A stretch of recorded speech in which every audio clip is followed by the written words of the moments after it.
Okay, here we are. Chapter 5 of Job. Turn this music down. Okay. Call now, if there be any that will answer thee. And to which of the saints wilt thou turn? For wrath killeth the foolish man, and envy slayeth the silly one. I have seen the foolish taking root, but suddenly I cursed his habitation. His children are far from safety, and they are crushed in the gate. Neither is there any to deliver them. Whose harvest the hungry eateth up, and taketh it even out of the thorns. And the robber swalloweth up their substance. Although affliction cometh not forth of the dust, neither doeth trouble spring out of the ground. Yet man is born unto trouble as the sparks fly upward. I would seek unto God, and unto God would I commit my cause, which doeth great things and unsearchable, marvelous things without number, who giveth rain upon the earth, and sendeth waters upon the fields, to set up on high those that be low, that those which mourn may be exalted to safety. He disappointeth the devices of the crafty, so that their hands cannot perform their enterprise. He taketh the wise in their own craftiness, and the counsel of the froward is carried headlong. They meet with darkness in the daytime, and grope in the noonday as in the night. But he saveth the poor from the sword, from their mouth, and from the hand of the mighty. So the poor hath hope, and iniquity stoppeth her mouth.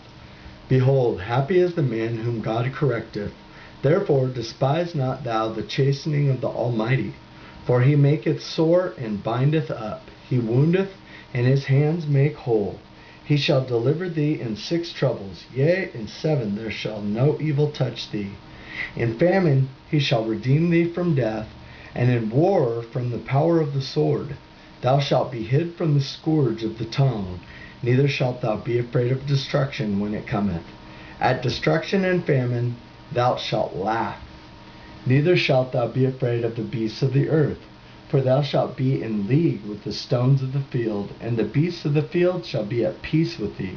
And thou shalt know that thy tabernacle shall be in peace, and thou shalt visit thy habitation, and shalt not sin. Thou shalt know also that thy seed shall be great, and thine offspring as the grass of the earth. Thou shalt come to thy grave in full age, like as a shock of corn cometh in his season.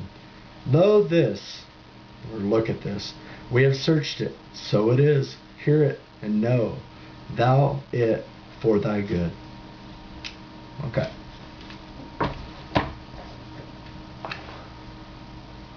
So basically, this is Eliphaz.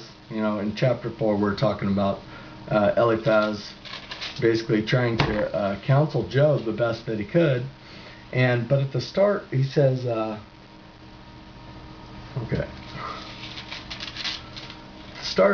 call now, if there be any that will answer thee, and to which of the saints wilt thou turn? Okay, and it's funny because he says, to which of the saints will he turn? But why would he turn to a man, if he's like seeking unto God, to which, he knows that this comes from. So he says to call on people, asks which of the saints he would turn, and I put, this is folly, for no man should trust in flesh, and trust in the own flesh, even in his own flesh, or the flesh of others, because, flesh is sinful, and we need to trust the Spirit of the Lord, and to strive to pursue with great diligence what the Lord would have for us, and His counsel, and His counsel only. Whether it come, from the Lord through the Word, or sometimes it could even come out of a donkey's mouth. That happened in the Bible, happened with Balaam.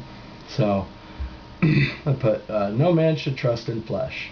Eliphaz says he would commit his cause to God, which is really good. Okay, he says, he asks him which saint he would turn to, and then Eliphaz says himself that he would commit his cause to God. So it's kind of like, to me, it makes me think that Eliphaz was implying, that Job was going to turn to one of the saints and that he wasn't going to turn to God. So, but then Eliphaz declares that he would. So, that's good. Okay. He then expresses his gratitude for his wondrous blessings. He shows God's wisdom and power and compassion. And I thought it was pretty amazing in verse 17 where it says, "Behold, happy is the man whom God correcteth. Therefore despise not the chastening of the Lord." And I'm pretty sure that is also in the book of Hebrews. Okay, and I'm going to look through here. If you guys get the chance, you guys really should look up the Sons of Korah on the internet. Basically, they're a band that sings the Psalms, and they're from Australia, so they have a pretty non-traditional music, and they have a very, very wide variety of musical influences. And you can really hear it in their music, and they're basically probably some of the most amazing musicians I've ever heard in my whole life.